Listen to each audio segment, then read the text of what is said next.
Hello, everybody. My name is Julia Gardner, and I am discussing Federalist Papers 21 and 22, which were written by Alexander Hamilton in 1787.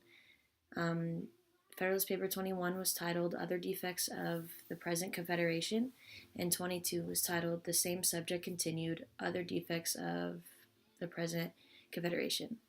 So, Federalist Paper number 21 highlighted three defects the Articles of Confederation possessed. The first was a weak central government. Hamilton goes on to explain the small authoritative role that the government had under the Articles. He stated that, quote, the United States, as now composed, have no power to exact obedience or punish disobedience to their resolutions.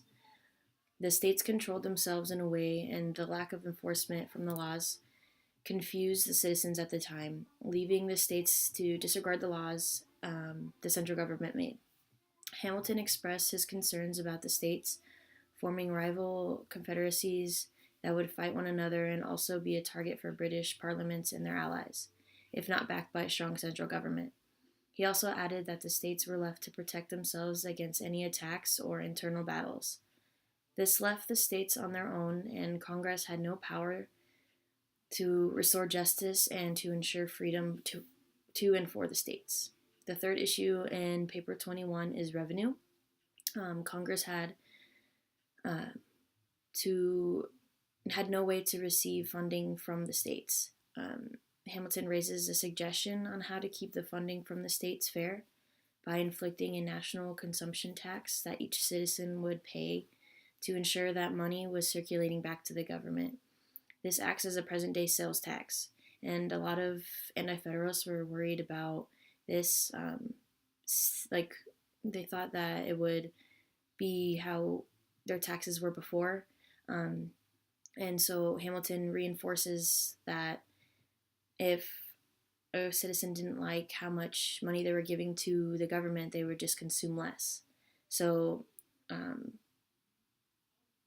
yeah, so it just circulates back. So if the citizen thought that they were consuming too much, um, or not consuming too much, that they were giving too much of their money to the government, they would just consume less, and this would force the government to reconsider their tax rate if consumption was low.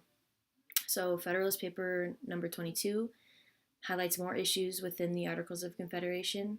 The first being the fact that creating and keeping a stable market for the states and foreign affairs was not within the Articles. And most Federalists and Anti Federalists agreed that this was a major issue if the U.S. wanted to be an important staple in the global economy. Regulating commerce was one of the most important aspects a strong central government should have because it stabilizes the trade within the states as well as globally. Funding was an important topic in this essay because Hamilton went on to explain how a military that was controlled and funded by central government was needed because the states under the Articles were almost auctioning off their men to join the military, promising more money to men than other states to join, and the men would play the system by demanding more money, therefore leading into a delay and actually creating an efficient military.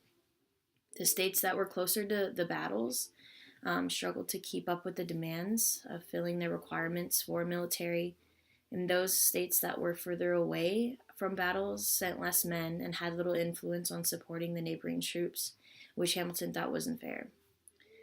The last few aspects of Paper 22 created the idea of the present day electoral college because under the Articles there was no equal suffrage among the states. Smaller states and larger states would have equal representation, even though their populations varied. Also, Hamilton hinted at a Supreme Court in order to interpret and maintain laws to ensure that states would not take advantage of the lack of authority and enforcement by the central government.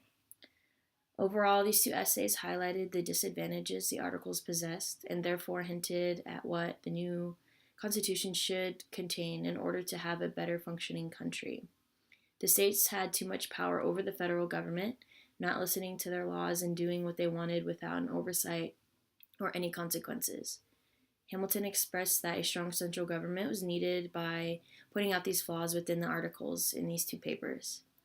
Many anti-federalists were in strong favor of state power, but to act as a complete unified country, a larger power must oversee the states without taking all of the power away from the states. And I think that's what Hamilton wanted to highlight in these essays, is that the federal government wouldn't overthrow the states. The states had power just as the federal government had powers.